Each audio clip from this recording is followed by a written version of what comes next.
¿Qué tal? Muy buenas noches. Es un gusto saludarles. Mi nombre es Patricia Gutiérrez Rodríguez. Soy reportera de La Jornada de Oriente y estamos precisamente en el programa que lleva como nombre Las Reporteras, que realiza esta casa editorial para sus redes sociales como Facebook y YouTube. En esta ocasión me da muchísimo gusto saludar al doctor Anselmo Chávez Capó, quien es catedrático de la licenciatura en Administración Financiera y Bursátil de la Universidad Popular Autónoma del Estado de Puebla. Doctor, bienvenido a este espacio de la Jornada de Oriente. Estimada Patricia, un gusto para saludarte a ti y a todos los participantes que están con nosotros. Gracias, profesor. Y bueno, vamos a hablar de un tema que sin duda nos interesa, me incluyo, a todos los trabajadores formales, sobre el tema de las utilidades. Para empezar, si nos pudiera definir qué son y quiénes tienen derecho a recibirlas. Hay una disposición legal, es un acuerdo constitucional el cual señala que los trabajadores tienen derecho a tener un reparto de utilidades equivalente al 10% de las utilidades que haya generado la empresa a lo largo de un año natural, vamos a decir, de un ciclo anual, del 1 de enero al 31 de diciembre. Las personas que hayan formado parte de esa entidad, de esa organización, tienen el derecho de tomar una parte proporcional de esas ganancias que generó la empresa. Yo te hablo de parte proporcional porque puede ser que haya habido personas que hayan trabajado el año natural, el año completo, y haya personas que por distintas características hayan dejado de formar parte de la entidad. Lo que podemos señalar en este sentido es que la manera en que se calculaban las utilidades tenía una característica de proporcionalidad o ponderación. ¿A qué me refiero? Estaba limitado para las personas que tenían de mandos, vamos a decir, operacionales para abajo. Y lo que se hacía era que en proporción de el sueldo que tú ganabas, se hacía un cálculo de distribución y te tocaba una parte proporcional de las utilidades. No era, tenemos 1,000,000 de pesos, tenemos 100 trabajadores, ¿sí? Les toca de 100,000 pesos a cada uno, ¿no? O les toca de 10,000 pesos a cada uno, perdón, dice la divisional, ¿no? Sino, si tenemos una parte de gente que tiene un sueldo, en función de ese sueldo, iba recibiendo una parte proporcional. Se consideraba, cuando se hizo el ajuste, o perdón, la resolución para aplicación, esto es la miscelánea para aplicarlo, o le llamaríamos el reglamento para calcularlo, se consideró que era en función del ingreso la parte que te correspondía, ¿no? Sin embargo, este supuesto, ahorita con el proceso de subcontratación, va a quedar limitado. Se comenta que el reparto de utilidades va a estar limitado a 3 meses como máximo de la distribución de las utilidades. Se habla acerca de meses de trabajo y esto, aunque cambia la lógica porque hay empresas que en un determinado momento tienen ingresos muy fuertes y sus utilidades son muy grandes, esta modificación que se da ayuda de manera directa a las empresas a tener una base cierta, una cantidad cierta a distribuir, que eso es importante, pero deberemos entender que son dos, vamos a decir así, dos vertientes en las que va a funcionar este reparto de utilidades. Las personas que ya están contratadas y las personas que se van a integrar a la empresa por haber realizado actividades de outsourcing y que debido a la legislación que en esta materia se acaba de aprobar, es una obligación de los empleadores contratarlos y que formen parte de su plantilla de su plantilla de trabajo, ¿no? Aquí hay un problema porque me parece ser que si se hubieran esperado un poquito más de tiempo para que pudieran operacionalizar mejor esta parte, podría haber ayudado mucho a las empresas. Hay un problema aquí.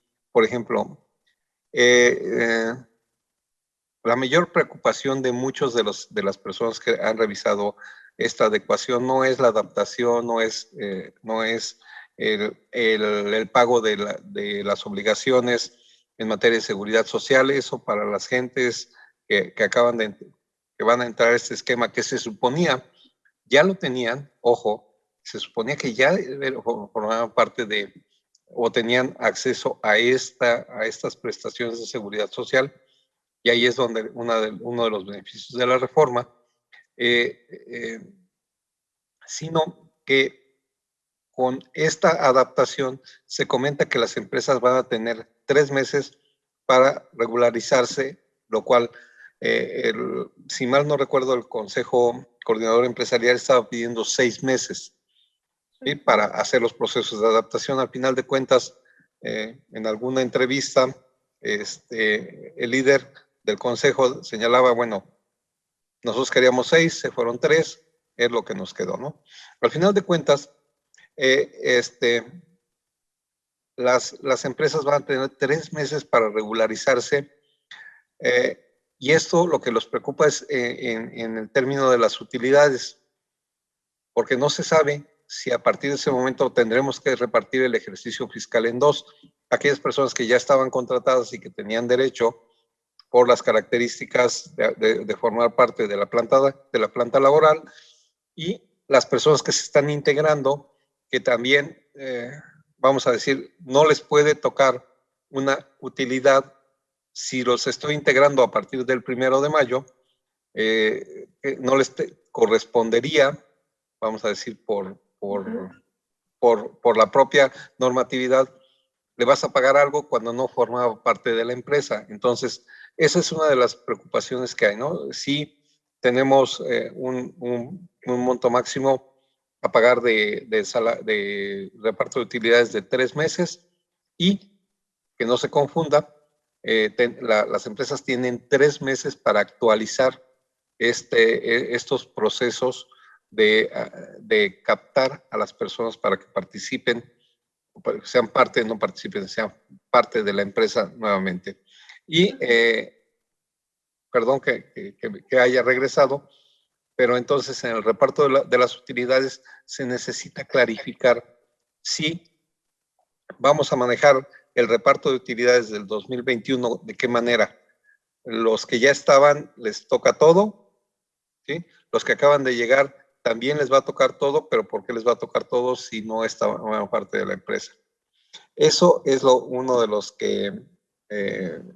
puntos que se tendría que manejar, ¿no? Entonces, recordando que el reparto de utilidades estará en función de el trabajo de las utilidades que se generen y de cuánto te corresponde a ti, llegando o topando a una cantidad máxima de tres meses como compensación en ese sentido. Yo creo que aquí esa es la parte que considero que la operacionalización sobre todo de esta disposición, es la que mayor complicación va a generarle a las empresas. Y para el caso de los trabajadores, ¿qué tan benéfico es pasar de esta bolsa, digamos, de 10% que había de las ganancias de la empresa y que se distribuyeran, a que ahora tengan este tope de 3 meses de salario o el promedio de los últimos 3 años? A simple vista pareciera que no es tan benéfico, pero bueno, ¿cuál es su opinión? Yo creo, yo coincido contigo. En algunos casos esto es situacional. Yo te puedo comentar casos que a mí me tocó ver en tiempos anteriores, muy anteriores, en donde, por ejemplo, la industria encargada de la producción de bebidas, las personas que participaban en esta industria, esto es, aquellos que hacen ron, brandy y tequila y que trabajan en la fábrica, llegaban a recibir hasta 8 meses de de salario por las utilidades que genera esta industria, ¿no? En cambio, te puedo comentar que hay empresas en las cuales apenas te alcanza para tener un mes de salario. Entonces, me parece ser que para algunos trabajadores no va a resultar tan conveniente, pero sí para una gran cantidad de gente va a tener la certeza de tener un ingreso cierto que le va a permitir en un determinado momento tomar ese reparto de utilidades como una fuente adicional de recursos. Si bien, como regresando a tu pregunta, algunos van a ser afectados, otros van a ser beneficiados. Y yo creo que en su mayoría serán una mayor cantidad de gente se verá beneficiada de esta modificación, aunque las personas que se vean afectadas, si es que lo podemos llamar así, ante esta normatividad, ante la aplicación de esta normatividad, también recibirán, vamos a decir así, también deberán visualizar que gente que no tenía estos ingresos va a tener una mayor cantidad de recursos, ¿no? Entonces, sí, creo que van a ser más beneficiados, van a ser una mayor cantidad de empleados beneficiados que los perjudicados. Y en ese sentido, bueno, se tendría que considerar que los empleadores aceptaron y el gobierno fue el que lo propuso, ¿no? Y el gobierno tiene un enfoque directo con respecto a este, ¿no? A este tema. Y creo que es una de las asignaturas que teníamos pendientes como, vamos a llamar así, deuda social para los trabajadores, ¿no? Y que por lo menos la posibilidad de tener acceso a este dinero ya garantizado de alguna manera podría ser una pequeña contribución a estos esquemas de igualdad, ¿no? Recientemente mencionaba el dirigente de la CTM, Leobardo Soto, que sería bueno que se le eliminara el impuesto sobre la renta, más bien que se disminuyeran las tasas del impuesto sobre la renta a algunas prestaciones y derechos de los trabajadores, en este caso de las utilidades, porque él considera que esta reforma sí daña el ingreso de los trabajadores por este concepto. Entonces, ¿cuál sería su opinión con relación a esta postura de la CTM, el quitar un poco de impuestos para compensar la falta de utilidades que en algunos casos sí se va a dar con relación a años anteriores, a montos de años anteriores? Yo lo que te comentaría es que no debería ser únicamente en este sentido la disminución, o sea, no únicamente por la participación de los trabajadores en las utilidades, que el maestro Leobardo tiene un enfoque muy claro y me parece que es cierto, ¿no? Que si tú le cobras impuestos a los trabajadores, un impuesto alto con respecto a sus utilidades, pues le disminuyes su capacidad de ingreso. Claro, el gobierno tiene una mayor capacidad para captar recursos, esa es la función financiera del Estado, captar recursos en función de la capacidad que tienes para generar riqueza. Pero yo creo que ha llegado el momento en el cual realmente se busque esta reforma fiscal que permita de alguna manera que los trabajadores, estamos hablando de los trabajadores en su conjunto, tengan la posibilidad de tener acceso a una mayor cantidad de prestaciones y que el gobierno pueda ayudar a esto. Disculpa que me haya movido la idea, pero ahorita la centro, ¿sí? Sí. Esto es, si yo permito una mayor deducción de mis prestaciones de contribución social, vamos a llamarle así, ¿cómo podría ser la parte que tiene que ver con los vales de comida o los vales de despensa, que actualmente solo son deducibles al 54%, ¿sí? ¿Qué es lo que hace la gente? Es que esa es la parte importante. ¿Por qué creció tanto el outsourcing? Porque resulta muy caro para los empleadores contratar a la gente. Uno podría decir que son avaros, que son codos, pero vamos a hacer la cuenta. Tú le dices, oye, yo te voy a contratar y te voy a dar el 10% de tus vales, de tu ingreso. Eso te puedo decir que desde el punto de vista personal es una ayuda muy grande. Y sin embargo, mi institución solo le hacen deducible el 54% de ese ingreso. ¿Qué es lo que hace el patrón? No te doy la prestación porque a mí no me la limitan. Ese dinero no es mío. Yo lo estoy aportando a mi trabajador para que esté mejor pagado. Estaríamos de acuerdo con que una prestación de esas características le da por lo menos no un ingreso en efectivo, pero sí la capacidad de compra para poder trabajar, ¿no? Y en ese momento, yo como empleador digo, si solo me hacen la mitad deducible, entonces pues simplemente me voy a las prestaciones de la ley, ¿no? Le pago Infonavit, le pago Afore, le pago Seguro Social y pues, oye, y las demás prestaciones que podrías darle para que sea atractivo, como no lo hacen deducible, creo que ahí no es, de veras, no es avaricia, otra vez regreso de los empleadores, es simplemente revisar que en los intercambios sociales ellos están perdiendo. El trabajador recibe su ingreso, pero no todo eso me lo descuentan a mí y esa parte, como si fuera un ingreso, yo lo tengo que pagar impuestos sobre eso. Y yo creo que otro problema que ha sido estructuralmente muy complicado es el impuesto sobre la nómina. Yo entiendo, son 800 millones de pesos, ¿sí? Para el gobierno del Estado. Sí. Pero en una situación en la cual, como por ejemplo lo que vivimos en la pandemia, que le pides al empleador, deja a tu gente, no la despidas, pero cuando llegue el final de mes, me pagas aparte sobre la nómina. ¿Sí? Me pagas el 3% sobre tu nómina, con las características que quieres, a la manera que el cálculo que se quiera generar, pero tú me pagas el 3% sobre la nómina.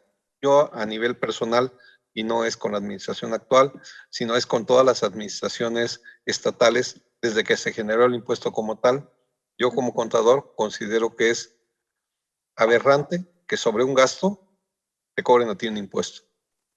O sea, desde la parte conceptual, yo no lo entiendo. Tú pagas, tienes un egreso y aparte tienes que pagar un impuesto sobre ese egreso. Conceptualmente no lo entiendo y los gobiernos lo han manejado así. Tiene su justificación, tiene la validación, pero bueno, al final de cuentas, ¿cómo quieres que el empleador pueda ayudar a su trabajador?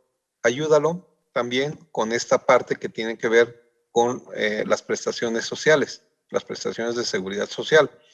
No nada más como te comentaba, el Afore, el Infonavit y el seguro que tienen su tratamiento fiscal, sino todas las demás que eventualmente no puede aplicar el patrón y que en algún momento tendría la posibilidad de poder usar y no lo hace porque le resulta más caro. Entonces, yo creo que ahí, en ese sentido, sí se tendría que buscar una reforma, porque al final de cuentas, si queremos activar la economía, o sea, no te lo estoy diciendo para que el empleado pague menos impuesto únicamente, sino si tiene dinero, esa persona va a ir y va a ir a comprar cosas. Hace más dinámico el mercado interno y si nosotros queremos crecimiento económico, pues tenemos que darle dinero a la gente para que la gente vaya, compre cosas y siga el proceso productivo. Si la gente paga, ¿y qué es lo que va a terminar pasando? Que como yo activo la economía, de otra manera se pagan los impuestos. La persona sigue produciendo, el empleado tiene más dinero y va a comprar cosas. Esos nuevos artículos pagan impuestos y sobre ese pago de los impuestos, ¿sí? Es que nosotros podemos recuperar. Si lo quieres manejar, lo vemos como una estructura de costos, ¿sí? Una estrategia de costos. Cobra un poco menos de impuesto sobre la renta y deja que las personas que consumen los impuestos indirectos sean los que equilibren el pago de esos impuestos. ¿Qué tasa sería la ideal? Yo considero que si nosotros nos acercamos, tenemos que acercarnos al 22, 25% del impuesto. Ahora, recordemos también que estructuralmente nosotros estamos manejándonos en una tarifa, en una tasa que va desde el 3% hasta el 32%. Y nosotros manejamos un sistema de tablas. El pago del impuesto sobre la renta no es, recibes tu ingreso y te cobra el 10%, o el 30%, o el 20%, ¿no? Sino, si tú tienes tanto ingreso, entre tanto y tanto pagas una cuota fija, y aparte, sobre el excedente, esto es, si por ejemplo, pagas, tú ganas 4,500 pesos, y la tabla es de 0 a 4,000, pagas una cuota fija, que podrían ser 200 pesos, y sobre esos 50 pesos que tienes de excedente, pagas la cantidad que esté tasada, que puede ser el 10%, el 5%, el 2%. Cuando tú llegas a las cantidades de hasta arriba, ves que el pago, por ejemplo, de las personas que ya reciben cantidades más grandes, estamos hablando, no me acuerdo en dónde cierra la tabla, pero ellos ya pagan por lo menos, me parece ser que después de 1 millón de pesos, ya pagan como 250,000 pesos, más o menos de manera directa, y pagan el 32% sobre el excedente. Entonces, yo creo que podría manejarse un achicamiento de las tablas, que no se manejen de rangos tan amplios, que ayuden. O sea, nosotros estamos viendo que el gobierno actual está presentando un incremento al salario mínimo, ¿sí? Lo que va a terminar pasando es que esas personas que reciben el salario mínimo, cuando suban a la siguiente tarifa tributaria, van a tener más impuestos. O sea, sí es cierto, te voy a pagar más, pero como vas a recibir más ingreso, tienes que pagar una mayor cantidad de impuestos. Es evidente, ¿no? Entonces, no es nada más subo los impuestos, no es nada más subo el salario, sino ajusto los impuestos. Y yo lo que te comento, no es que la gente deje de pagar. ¿Qué vas a hacer tú con tu dinero cuando lo tengas? Pues vas a salir y vas a comprar a lo mejor artículos de uso básico, pero después te vas a ir sobre artículos que ya son considerados como bienes muebles o electrodomésticos u otro tipo de artículos, que entonces podrías tú hacer que el fisco, el erario, recibiera su dinero por esos intercambios. Y creo que en algún momento ya tendremos que hacer una revisión de manera directa con la parte que tiene que ver con la tasa cero y la tasa exenta, ¿sí? La tasa cero tiene una ventaja y una desventaja. La ventaja es que, por ejemplo, todos los artículos de consumo generalizado, vamos a llamar así, o que forman parte de la canasta básica, de hecho son todos los que no están industrializados, todos esos tienen tasa cero, pero forman parte, desde el punto de vista de la ley del impuesto al valor agregado, son sujetos de la ley. Entonces, si yo gasto y pago IVA y yo vendo y no cobro IVA porque tengo tasa cero, tengo el IVA a favor. Yo creo que si no se quiere realizar vamos a decir así, el incremento de la tarifa que se ha hablado acerca de que podría llegar a ser del 6, del 8% para los artículos de consumo generalizado, o los bienes básicos, vamos a llamarle así, mueve la figura de tasa cero a exento. Y entonces, si es exento, ya no eres motivo, ya no eres sujeto de los procedimientos para el impuesto sobre la renta, y entonces lo que se pague de impuesto, ese dinero termina siendo un gasto y ya no tiene el gobierno que regresar dinero sobre ese gasto. Incrementaría la parte de costos, pero al final de tiempo, una vez que ya logres entrar en la dinámica de costos, es un proceso inflacionario al principio, pero después ya forma parte de la estructura de gastos, ya no hay tanto problema.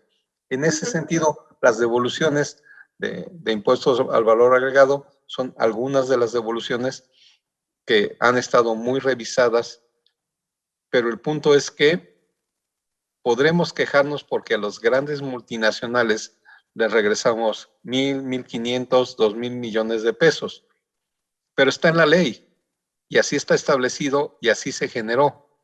Entonces, si no queremos cambiar la ley, podemos modificar a los elementos que conforman la ley. Entonces, yo lo muevo de 0 a exento y entonces ya no tendrá que haber devoluciones. Y esa es una parte importante, pero eventualmente, y eso ya lo ha estado revisando el gobierno, me parece ser que la reforma fiscal, si se maneja como tal, vendría para el año 2022 y si no, alguna miscelánea fiscal para poder captar más recursos, porque también entiendo que el gobierno requiere mayor dinero para el cumplimiento de su objetivo, que es la actividad financiera del Estado. Muy bien, doctor. Y bueno, pues ya para ir cerrando esta entrevista, si pudiera hacernos el favor de recordarnos cómo, las fechas para el pago de las utilidades y cómo puede proceder un trabajador si es que no las recibe. Bien, yo te comentaría, me parece ser, y eso te lo confirmo, el pago de las utilidades, la fecha máxima me parece ser que es el 31 de mayo de este año, ¿sí? O sea, hasta el 30 de mayo, perdón. Nosotros podemos empezar a trabajar. El reparto de utilidades empezó este 1 de abril y la fecha límite para el cobro de las utilidades va a ser el 30 de mayo, ¿sí? Y podrán recibir en ese momento, recibir en ese momento aquellas personas que hayan trabajado en la entidad y que eventualmente pudieran o fueran o hablaran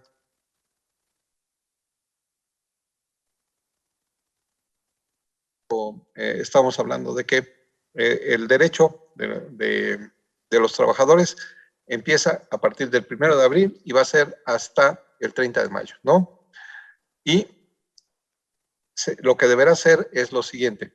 En el eventual caso de que hubiera, el primero, tiene derecho a recibirlo si sigues trabajando. Entonces, el empleador te va a agarrar y te va a pagar entre el 1 de abril y el 30 de mayo. En el eventual caso de que tú hubieras dejado de laborar en ese centro, tendrás que presentarte y solicitar el pago de tus utilidades. Usualmente, y eso las empresas que yo conozco, usualmente el área de recursos humanos ya tiene apartado y es más, busca a la persona para que pudiera tener acceso a su dinero. Si por alguna razón no llegara a cobrarlo, en ese momento ellos guardan ese dinero con la finalidad de evitarse una situación comprometida, ¿no? De que no hayan pagado. Me parece ser que tienen que avisar a la Secretaría de Trabajo y Previsión Social que no se ha presentado el trabajador para que no sean motivos de castigo, porque si nosotros no pagamos y si nosotros no pagamos como empleadores, entonces sí nos pueden multar y eventualmente nos pueden castigar. Entonces, estoy pensando que si yo por alguna razón no me entregan o no me pagan mi reparto de utilidades, yo tendría que ir a la Profedet y solicitar, informar que estoy en esta situación irregular. Los teléfonos de contacto de la Profedet están en su página por cualquier cosa. La manera en que puedes tener acceso con ellos es llamando al 800-717-2942. Te lo repito, 800-717-2942. 2942 o 800-911-7877. ¿Sí? Sí. Para que en ese momento la Profedet reciba tu queja y inicie los trámites. Yo te puedo comentar que por los casos que conozco, la Profedet actúa de manera expedita.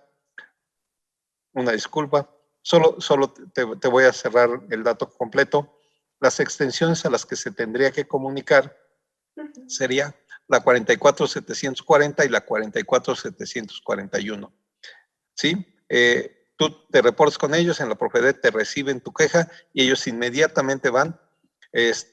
A lo mejor puede ser una equivocación, ¿no? Tú fuiste y no te atendieron, pero en recursos humanos tienen tu cheque para pagarte, pues a lo mejor fue ahora sí que un malentendido, te entregan tu cheque, y si no, en ese sentido la Profedet actúa de manera inmediata para solucionar este problema, como te comentaba. Y antes, por los casos que me ha tocado ver, ellos actúan de manera pronta, expedita, y generalmente logran un acuerdo con la empresa para que esta obligación, que es una obligación de todos los empleadores, se cumpla de manera cabal con todos los empleados. Así es. Y bueno, también recalcar que quedan exentos de este reparto los directores, los gerentes, los directivos, los gerentes y también las personas que hayan trabajado por honorarios. ¿Es así? Esto es correcto. Las personas, como yo te comentaba cuando estábamos platicando, ¿por qué de los niveles operativos para abajo les toca? Porque de acuerdo a la legislación, esa es, vamos a decir, una distribución justa de esa participación de los trabajadores en las utilidades. ¿Por qué? Porque los mandos directivos tienen otro tipo de ingresos o bonos que les paga el empleador, y entonces ellos reciben o subsanan ese pago de las utilidades con estos bonos. Y además, bueno, para evitar algunas situaciones como buscar obtener muchas más ganancias y a mí me va a tocar una parte, ¿no? Entonces, sí a los mandos directivos, lo que comentabas bien es las personas que llegan por honorarios. En este caso, regresamos al punto de origen de nuestra entrevista. Las personas que estaban trabajando por outsourcing no pueden no pueden recibir esta prestación porque están empleados por otra persona. ¿Sí? A ellos les tendría que pagar la empresa de outsourcing que generó utilidades, pero como había un uso muy faccioso, a ellos a su vez tenían una empresa que los contrataba, ¿sí? Que a su vez tenía otra empresa que los contrataba, se diluían las utilidades y nadie sabía dónde estaba la ganancia. Yo creo que por eso, nada más retomando el origen de la entrevista, por eso fue tan importante que el gobierno entrara en un campo tan espinoso. Estamos hablando de que hay 5 millones de gentes que están en este esquema y que estaban bajo esas condiciones, y por eso lo más importante, yo considero, es que se establecieron las bases para generar. Yo creo que esa es mi opinión. Antes de que hubiera manejado esto, debería haberse dado una revisión muy a fondo y castigado a las empresas que habían realizado esto. Tú sabes, ya ahorita por ahí ya hay una orden de captura, o no sé si ya está preso, el que se considera el mayor facturero o mayor, el zar del outsourcing, que tenía una cantidad impresionante de empresas, ya está, por lo menos, no sé si buscado y se me acaba de ir, o no recuerdo si ya está en proceso judicial. Pero eso es importante, por eso es relevante que el outsourcing como tal es útil. Te digo, yo lo pienso, por ejemplo, yo como contador. ¿Sí? A mí una pequeña manufacturera, pues no me va a decir, oye, te pago 20,000 pesos y quédate aquí conmigo. Mira, te doy tú igual a que sea una cantidad, tú vienes, contratas pagas me calculas mis impuestos, muchas gracias, buenas tardes, adiós. En ese sentido, es útil el outsourcing. No necesitas a un contador ahí, tú te encargas de tu control interno, le mandas la información, él se encarga, te entrega, cumples tus obligaciones fiscales, él sigue trabajando. Ahí sí está aplicado de manera, vamos a decir, justa el outsourcing. ¿no? ¿Para qué quieres a un contador en tu empresa y pagándole esa cantidad, ¿no? O una gente que se encargue de revisarte los sistemas, ¿no? Que te organice los sistemas. Uno de esos cuates te puede estar costando hasta 40, 50 mil pesos. A lo mejor, en cambio, nada más una vez al mes, oye, venme a revisar cómo está todo, ¿no? Oye, se me cayó la red, ven aquí, ¿no? En ese sentido, creo que sí es útil el outsourcing para ese tipo de situaciones, no para tener a la gente todo el día ahí y luego digas que forman parte de otra empresa. Muy bien. Pues doctor Anselmo Chávez Capó, catedrático de la licenciatura en Administración Financiera y Bursátil de la UPAEP, le agradecemos mucho su participación en este espacio de las reporteras. Esperemos que haya oportunidad de que pues, nos siga haciendo otros comentarios con relación a los cambios que se están haciendo en el país. Y mientras tanto, pues que pase muy buena noche. Muchas gracias. Un saludo para ti, para todo tu auditorio. Un abrazo para la Jornada de Oriente. Muchas gracias y gracias al auditorio que nos estuvo acompañando. Hasta la próxima.